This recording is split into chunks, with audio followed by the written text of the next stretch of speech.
하나님 말씀은 누가복음 4장 18절 19절 말씀입니다.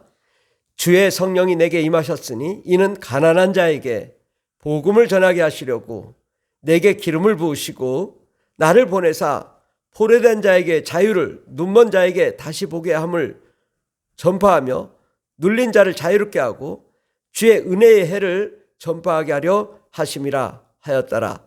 오늘 말씀의 제목은 예수 안에서 자유를 누리자라는 말씀으로 함께 은혜 받고자 합니다. 예수님이 사역하셨던 시대의 상황은 이스라엘이라는 나라는 이미 망해서 없고 로마의 압제하에 있었습니다.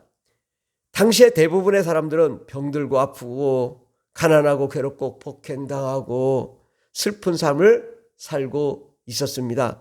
예수님은 그러한 상황을 흑암에 앉은 백성, 사망의 땅과 그늘에 앉은 자들이라고 표현하며 그 상황을 인정하였습니다. 마태복음 4장 16절에 보면 흑암에 앉은 백성이 큰 빛을 보았고 사망의 땅과 그늘에 앉은 자들에게 빛이 비치었도다 하였느니라. 흑암에 앉아있대. 사람이 사망의 땅에 있고 그늘에 앉아있다. 온갖 슬픔과 저주, 가난, 고통, 질병이 가득한 세상에서 큰 빛이 임했는데 그 빛이 예수 그리스도이십니다. 그 어떤 것으로 해결할 수 없습니다. 예수님만이 이 문제를 해결할 수 있습니다. 그래서 큰 빛으로 오신 예수님이 오셔서 회개하라, 천국이 가까이 왔다라고 말씀하시며 기쁜 소식을 전하셨습니다. 사람들은 예수님에게 소망을 가졌습니다. 그래서 가난한 자, 억울한 자, 눈물이 많은 자, 고통받는 자, 정신질환 자, 또 귀신 들린 자, 소망이 없는 모든 자들이 예수님을 따라다니며 모든 병을 고침받고 잘되고 형통한 삶을 살게 되었습니다. 그렇게 함으로 예수님께서 하나님의 능력을 드러내므로 사탄의 권세는 땅에 떨어지고 흑암 가운데 있는 모든 사람들이 예수님의 영광 가운데 큰 빛으로, 생명으로, 영광으로 변화되었습니다. 2000년이 지난 지금 세계는 어떻습니까? 가난과 전쟁, 질병과 정신질환, 동성애, 음란, 분열, 파괴, 재난, 고통, 온갖 사악한 모든 것들이 다 드러나고 있습니다. 지금 세계는 중동의 이스라엘과 또 가자지구, 또 레바논, 헤즈볼라, 이란, 후티 반군 엄청난 전쟁이 있습니다. 또 러시아, 우크라이나도 상상할 수 없는 전쟁이 일어나고 있고 북한군까지 지금 파병이 되고 무기가 지금 러시아로 와서 많은 사람들을 지금 죽이고 있습니다. 이러한 정말 재앙이 끊임없는 환경의 재앙까지 정말 온갖 악한 모든 것들은 다 드러나고 있는 이때입니다. 2000년 전이나 지금이나 흑암에 앉은 백성, 사망의 땅과 그늘에 앉은 자들의 상태는 동일합니다. 한국교회 트렌드 2025 조사에 따르면 개신교인들은 지난 2주간 우울함 23%, 불안 증세 21.9%, 중독 7.3% 순으로 고통스러웠다고 응답했습니다. 심지어 자살을 생각하는 경우도 11%나 있었습니다. 자신의 건강이, 정신건강이 걱정된다는 응답도 25%나 되었습니다. 교회를 다니는 사람들도 이와 같이 심각한 정신적인 스트레스를 받고 있습니다. 교회를 안 다니는 사람들은 더 큰 고통을 받고 있는 거죠. 왜 세상은 예나 지금이나 이렇게 고통스럽고 힘들까요? 원인은 무엇일까요? 어떻게 하면 해결할 수 있을까요?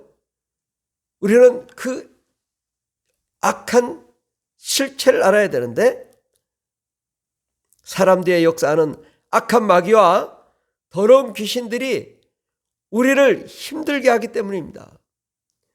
어둠, 사망, 흑암, 음부의 권세와 세력, 이 악한 마귀와 더러운 귀신들이 우리를 꽉 짓누르고 우리의 가정, 우리의 삶, 사회, 직장, 환경을 찍어 누르고 있기 때문에 온갖 분열과 파괴, 음란과 타락 동성애, 고통이 가득한 그러한 세상이 되었습니다. 그렇다면 이런 영적인 문제를 어떻게 하면 해결할 수 있을까요? 영적인 문제는 사람의 노력으로서는 해결이 불가능합니다. 우리는 예수 안에서 참된 자유를 누려야 될 줄 믿습니다. 사탄은 자신이 사망 권세로 예수님을 십자가에 못 박아 죽였습니다. 왜? 예수님이 사탄의 권세를 땅에 떨어뜨렸기 때문에 예수님을 죽인 거죠. 그런데 예수님은 사흘 만에 다시 부활하셨고 죄 없는 예수를 죽인 죄로 사탄은 심판받게 되었습니다. 예수님이 어떤 분이십니까? 하나님이십니다. 창조주 하나님이십니다. 사탄을 만든 분이십니다. 그런데 사탄이 그걸 알고 있었어요. 알고 있으면서도 예수님을 죽여야 자기가 이 세상 임금이 되니까 결국은 예수님을 죽였는데 그것은 결국 사탄을 창조한 하나님을 죽인 죄, 자신을 창조한 하나님을 죽인 죄로 심판을 받게 된 것입니다. 예수님의 십자가 보혈이 이제 우리의 심령에 가득하게 되면 죄사함을 받게 되고 우리가 성령 충만하게 되어 저절로 이제는 성령 충만하면 하나님의 영광, 하나님의 기쁨, 하나님의 사랑이 가득하게 되니 우리에게 있는 모든 어둠이 떠나가게 되고 하나님의 큰 빛이 임하게 됩니다. 이제 합법적으로 예수의 피로 명하노니 악한 마귀와 더러운 귀신은 떠나갈지어다 명령할 수 있게 되었습니다. 마태복음 10장 1절에 보면 예수께서 그의 12제자를 부르사 더러운 귀신을 쫓아내며 모든 병과 모든 약한 것을 고치는 권능을 주시니라. 예수님께서는 우리가 모든 질병을 고칠 수 있는 능력을 주셨는데 바로 예수의 피의 권세입니다. 예수의 피로 명하노니 악한 마귀와 더러운 귀신은 떠나갈지어다 명령하면 우리의 가정, 우리의 삶, 또 환경에 묶고 있는 모든 악한 마귀 세력이 다 떠나가게 됩니다. 우리가 이걸 명령하지 않으니까 기독교인들이 스트레스를 받고 어려움을 겪죠. 날마다 하나님께 나아가 예배하며 찬송하며 영광 돌리며 악한 마귀와 더러운 것이나 떠나갈지어다 명령하고 성령 충만하게 되면 우리는 우리의 주변에 있는 모든 어둠이 저절로 떠나가게 되고 하나님의 영광에 가득하게 되어서 참된 자유와 행복, 기쁨과 사랑을 누리게 될 줄 믿습니다. 1960년대에 6.25 전쟁 후에 가장 가난하고 슬프고 괴로운 삶을 사는 한 가정이 있었습니다. 집 방 한 칸에 자녀들은 많고 또 남편은 술주정뱅이고 그래서 직장도 없고 먹을 것도 없는 정말 온 가정이 시커먼 그런 가정에 한 전사님이 복음을 전하러 갔습니다. 예수 믿고 천당 가십시다. 그랬더니 그 여인이 하는 소리가 천당? 천당이 어디 있어? 여기가 지옥인데 어디를 가란 말이야? 저리 가라고. 그 여인은 너무나 슬프고 괴로웠던 것입니다. 그런데 그 전사님이 다시 돌아갔다가 가만히 생각해 보니까 그 말이 맞더라는 거예요. 그래, 이 땅에 사는 것이 지옥이지. 어떻게 하면 이걸 해결할까? 그래서 성경을 보니까 예수님은 병을 고치고 잘되고 형통하게 하신다는 말씀이 있는 거예요. 요한삼서 1장 2절에 보면 사랑하는 자여 내 영혼이 잘된 같이 내가 범사에 잘되고 강건하기를 내가 간구하노라. 이 말씀을 가지고 다시 그 여인을 찾아갔습니다. 예수 믿고 부자 됩시다. 그러니까 부자? 어떻게 하면 부자가 되냐? 교회 나와 예배하면 부자가 됩니다. 그러니까 그 여인이 슬리퍼를 끌고 나와서 그럼 가보자. 그래서 어디냐? 가서 봤더니 천막에 바닥에 가만히 깔고 십자가만 나무로 이렇게 세워진 그런 교회였다는 것입니다. 그러니까 그 여인이 깔깔깔깔 웃더니 야, 나나 너나 신세가 똑같다. 어쩜 이렇게 이 교회가 무슨 천국이라더니 어쩜 이렇게 가난하고 오히려 가만히 깔고 있냐. 그런데 이 전사님이 그래도 하나님께 기도하면 하나님이 응답해 주시고 축복해 주신다고. 하나님께 나아가 기도하면 하나님이 다 응답해 주시고 잘되고 형통하게 해주신다고 그렇게 전했습니다. 그래서 이 여인이 믿어지지 않지만 그래도 하루 이틀 사흘 교회를 다니면서 마음이 변화되고 은혜를 받는데 어느 날 하루는 구제 물품이 들어왔는데 그 가정에 쌀 한 포대가 들어온 거예요. 야, 내가 교회를 다니니까 쌀 한 포대가 들어. 그래서 그 쌀 한 포대에 그 10분의 1을 떼가지고 교회를 가져가다가 가져갈까 말까 가져갈까 말까 왔다 갔다 하다가 땅에 엎어졌다는 거예요. 그래서 그걸 다시 쓸어 담아가지고 갈까 말까 하다가 결국은 교회 가져가서 보니까 흙투성이가 된 그 쌀 한 대박을 가져온 거예요.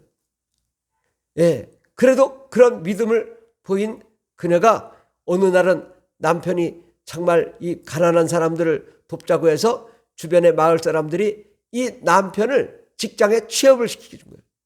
그 직장에 취업이 되고 나니까 또 돈을 조금씩 벌게 되잖아요. 그래서 얼마 지나서 집을 장만하게 되었답니다. 집을 장만하고 나니까 이것이 천국이구나. 그래서 그 여인이 열심히 기도하여 온 가족이 함께 예배드리고 찬양하여 하나님께 영광과 찬송 올려드릴 때에 그제서야 드디어 자녀들이 변화되어 미국에 신학교를 나오고 목사가 되고 가정이 변화되고 축복의 역사가 일어났다고 합니다. 바로 이것이 조용규 목사님의 간증이었습니다. 우리는 이와 같은 간증이 우리의 삶 속에 일어나야 됩니다. 1980년대, 70년대 정말 가난해서 부르짖고 기도함으로 그러한 하나님의 축복이 있었는데 그 기도가 지금까지 영향이 있는 건데요. 지금 우리 성도님들이 기도하지 않으면 이 복을 우리가 받을 수가 없습니다. 이제는 더 간절하고 더 진실되고 더 신실하게 하나님께 나아가 부르짖고 기도하며 간구함으로 하나님의 놀라운 축복을 받는 저와 여러분 되길 바랍니다. 요한복음 4장 23절에 보면 아버지께 참되게 예배하는 자들은 영과 진리로 예배할 때가 오나니 곧 이때라. 아버지께서는 자기에게 이렇게 예배하는 자들을 찾으시느니라. 하나님은 영이시니 예배하는 자가 영과 진리로 예배할지니라. 우리가 하나님께 나갈 때 진실돼야 됩니다.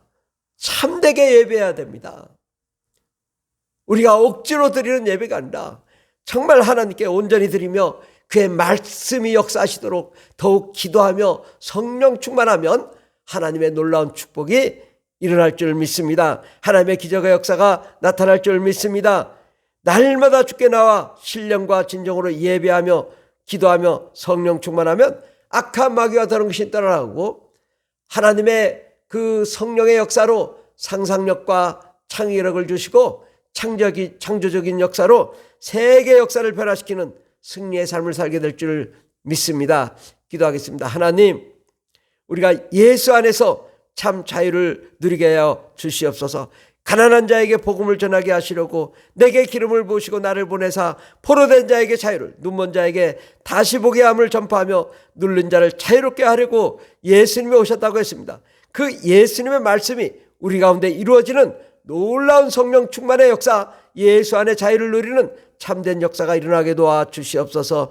예수님의 이름으로 기도드립니다.